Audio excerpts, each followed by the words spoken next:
ओम गण गणपते नमः। आज आप सुनेंगे बड़ी चौथ की कथा। बोलिए चौथ माता की जय हो। बोलिए गणेश जी भगवान की जय हो। चौथ माता की पूजा में हल्दी, कुमकुम, मेहंदी, लच्छा, गुड़ और घी का दीपक और 5 लड्डू, एक लड्डू गणेश जी भगवान को चढ़ाना होता है और चौथ माता के लिए श्रृंगार का सामान लेना होता है। फिर पूरे विधि विधान से चौथ माता और गणेश जी भगवान से अपने अखंड सौभाग्य और बच्चों के अच्छे भविष्य के लिए कामना करते हुए पूजा करें और फिर कथा कहें। रात को चंद्रमा देखकर चंद्रमा को अर्घ देकर भोजन करना चाहिए। जब भी चंद्रमा को अर्घ दे तो कहना चाहिए, सिद्ध सोने की सालिक, गल मोतियाँ को हार, चंद्रदेव ने अर्घ कर दिए मारा भाई का भरतार। एक गांव में एक सेठ और सेठानी रहा करते थे। सेठ जी के एक बेटा था, उसकी शादी हो चुकी थी। सेठ जी के खूब धन था, उसके बेटे कोई काम करने की ज़रूरत नहीं थी। वह बस अपने माँ बाप से बातें करता और गांव में चौपाल पर चला जाता और कोई काम धाम नहीं करता था। उसकी पत्नी बहुत ही संस्कारी थी। वह घर का काम अच्छे से करती, घर के काम काज के लिए कोई भी नौकर चाकर नहीं रखती थी।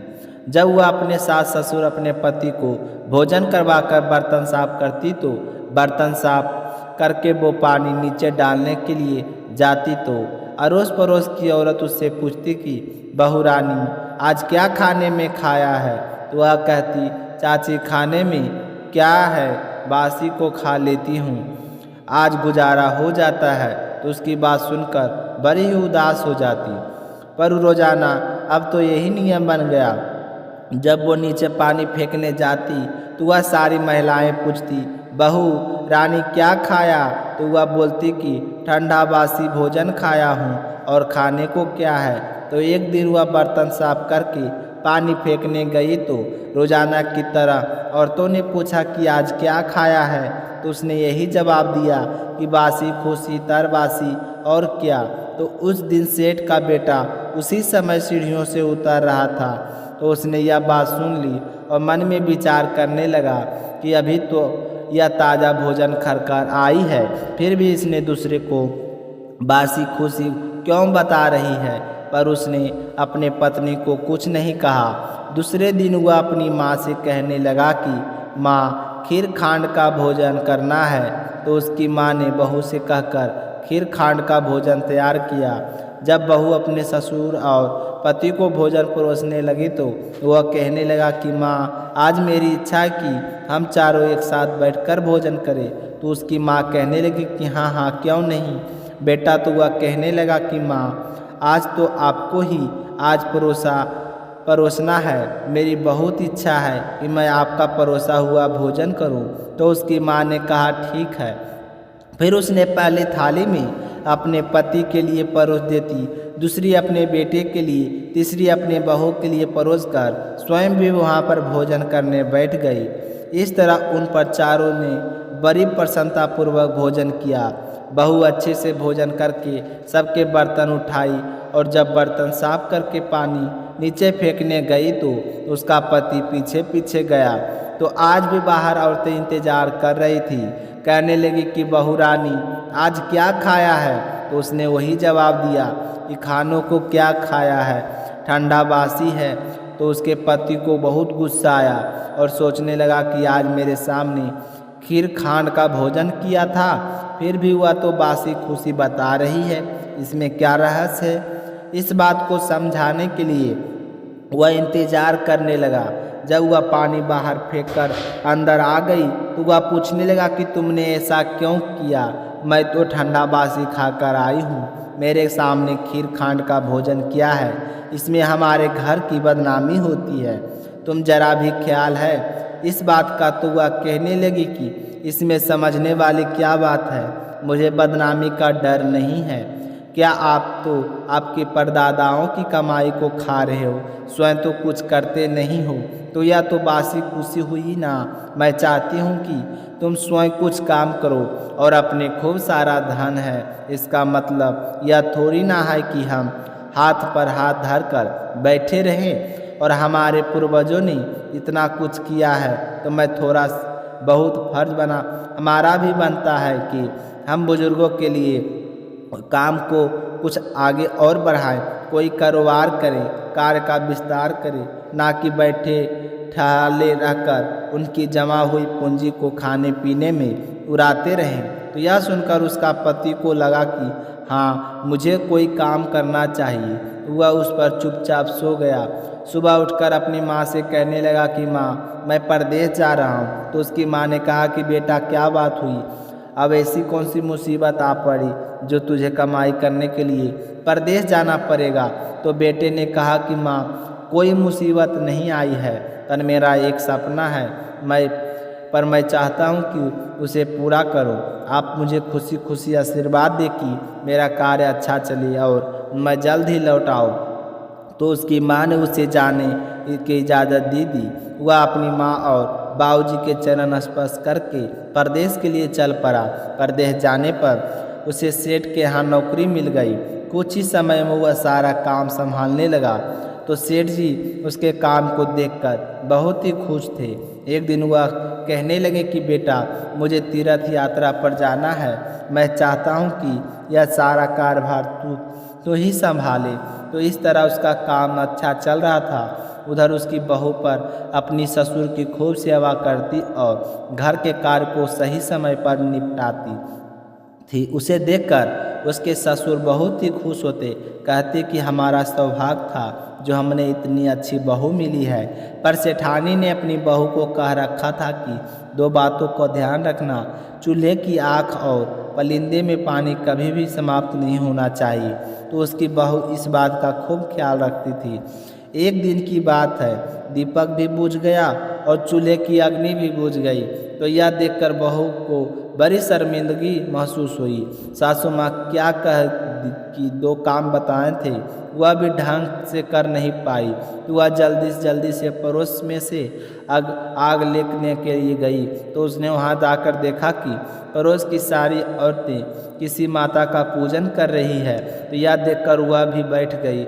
उनकी पूजा पाठ और कथा समाप्त होने के बाद में पूछने लगी कि बहनों, आप यह किस माता का पूजन कर रही है? मुझे भी बताओ, यह किसका व्रत है तथा इस व्रत को करने से क्या फल मिलता है? तो वहाँ पर एक बुजुर्ग महिला बैठी थी जो कथा सुना रही थी। वह कहने लगी कि बेटी, यह चौथ माता का व्रत है। चौथ माता का व्रत करने से पति का सुख मिलता है, अखंड सौभाग्य का आशीर्वाद मिलता है।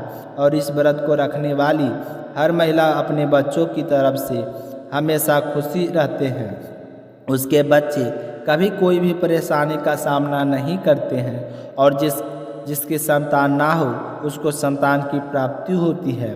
इस तरह व्रत की सारी मनोकामना को पूर्ण करने वाला है। तो उस बूढ़ी माँ की बात सुनकर बहू कहने लगी कि माँ जी, मेरे पति को भी परदेश गए काफ़ी समय हो गया है, तो मैं भी माता का व्रत करना चाहती हूँ। और हमारे घर के नियम है कि घर से बाहर नहीं निकलना। तो मुझे कैसे पता चलेगा कि चौथ का व्रत कब है? तो वहाँ पर बैठी एक औरत कहने लगी कि तुम रोज़ाना एक डिब्बी में गेहूँ का दाना रखती जाना। जिस दिन 30 दाने हो जाए उसी दिन व्रत रखकर शाम को चौथ माता की पूजा करके चंद्रमा को अर्घ देकर फिर भोजन कर लेना। तो इस तरह व्रत की सारी विधि पूछकर साहूकार के बेटे की बहू घर आ गई। आकर उनके कहे अनुसार व्रत करने लग गई। इस प्रकार संकट चौथ के व्रत करते करते काफ़ी समय बीत गया। तो चौथ माता ने सोचा, यदि मैंने इनकी नहीं सुनी तो हमारी पूजा कौन करेगा, कौन मानेगा? कुछ ना कुछ तो करना पड़ेगा।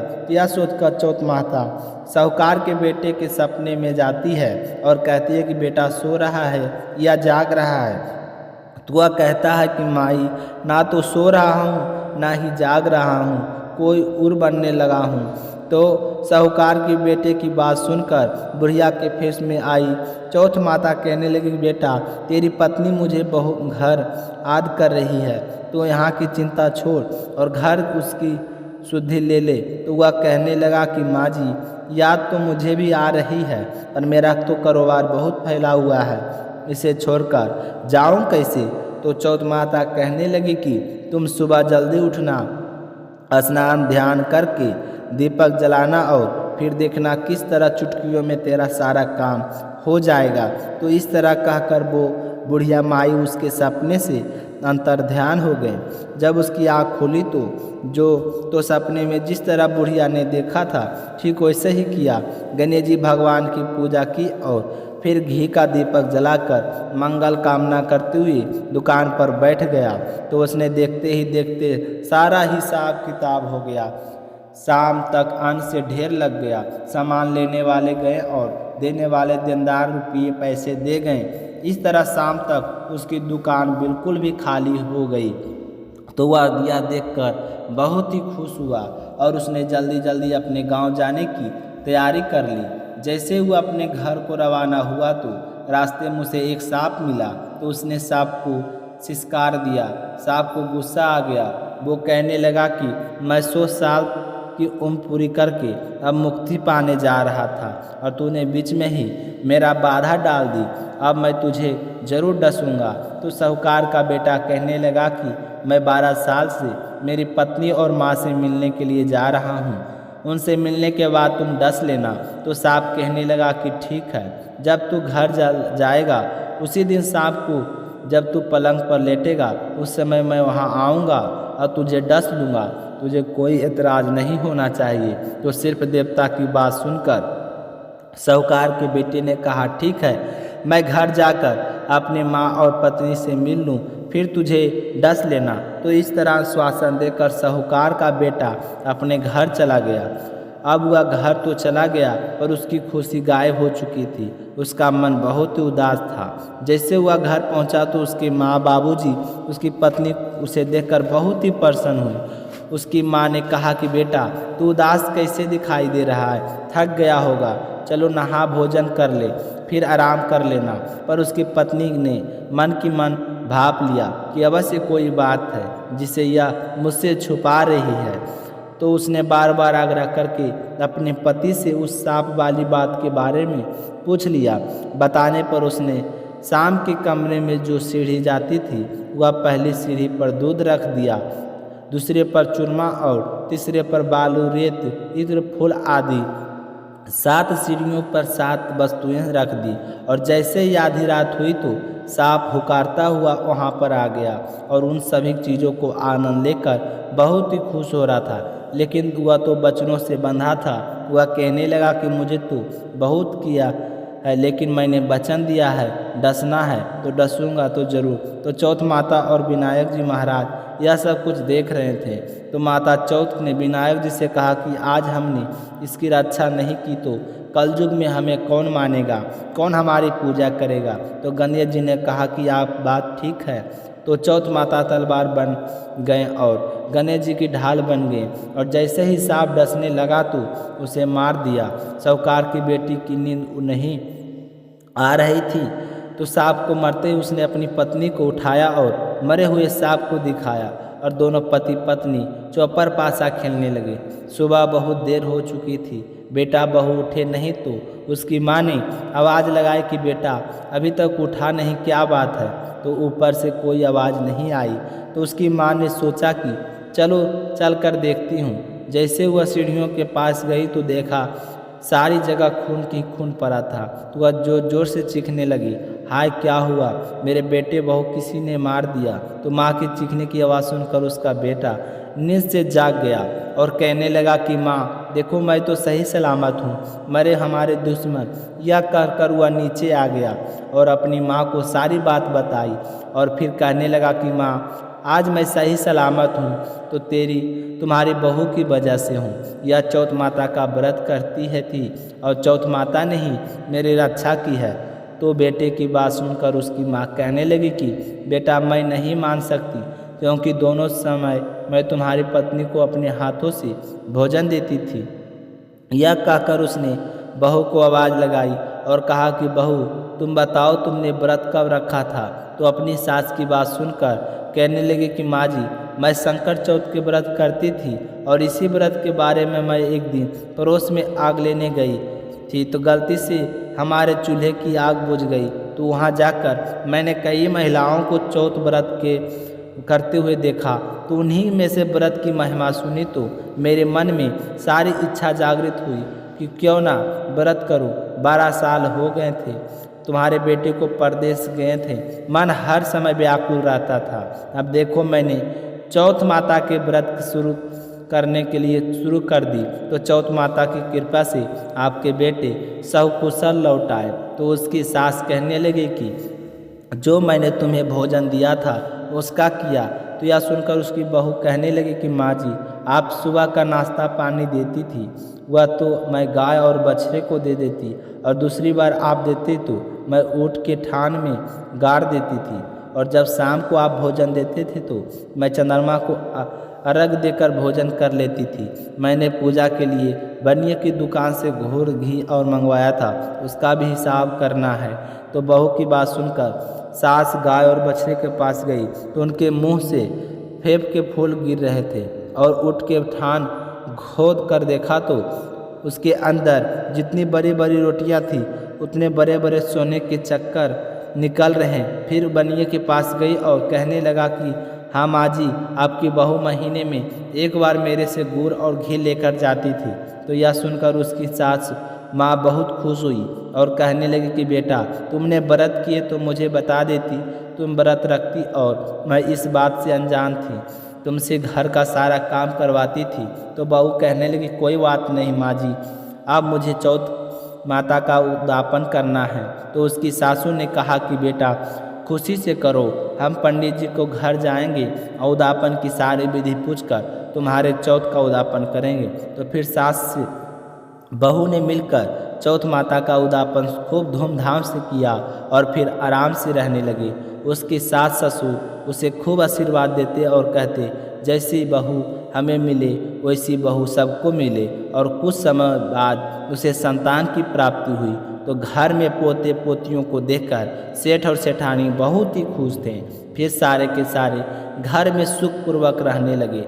हे चौथ माता, जिस तरह आपने बहू पर प्रसन्न हुए वैसे सब पर होना। जो भी आपकी इस कथा को सुने सुनाए या हुंकारी भरे, उसके मन की मनोकामनाएं पूर्ण करना, अमर सुहाग देना, बच्चों का सुख देना, और इस कथा में कोई भूल चूक हो गई हो तो हमें क्षमा करना। बोलिए चौथ माता की जय हो, गणेश जी महाराज की जय हो। अब सुनेंगे दूसरी चौथ व्रत कथा। ये हर 12 महीने सुने जाने वाली चौथ माता की कहानी। एक बार एक नगर में एक बूढ़ी माँ रहती थी। वह अपने बेटे को हर संकट से बचाने के लिए 12 महीनों की चौथ का व्रत करती थी।